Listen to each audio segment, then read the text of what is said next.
Hi, this is Victor Antonio with another sales training moment. Today I want to talk about the positioning strategy, minimizing.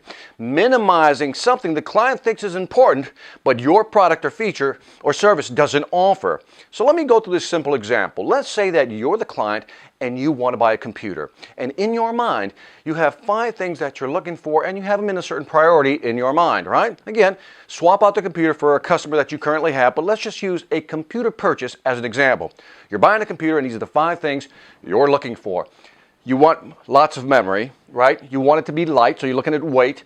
Battery life is important, screen size, and right here, processing speed. And let's say that this is the priority of what you're looking for. That's the priority. In other words, you're looking for this first, that second, third, fourth, fifth, so on. Now, let's say that I'm trying to sell you a computer.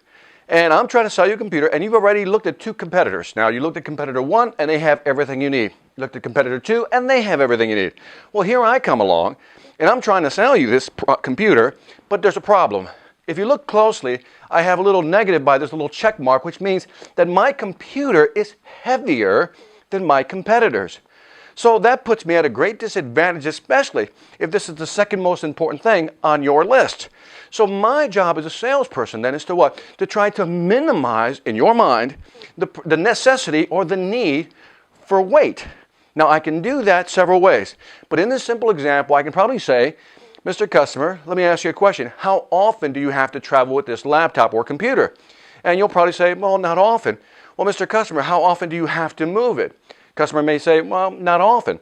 Well, Mr. Customer, would you then agree that weight, although it's important right now, when you really think about the actual application, isn't that important? And we can kind of minimize that, so that's not a big deal right now. And the customer will probably say, you're probably right. Now again, it's an oversimplified strategy, but I want you to think about your product or service. When you're not in the pole position, in other words, you don't have the best feature, you don't have the ideal feature at a high level, how can you minimize it in the client's mind? If you can do that, you'll position your product that much stronger. This is Victor Antonio with another sales training moment reminding you, selling ain't hard when you know how. Take care.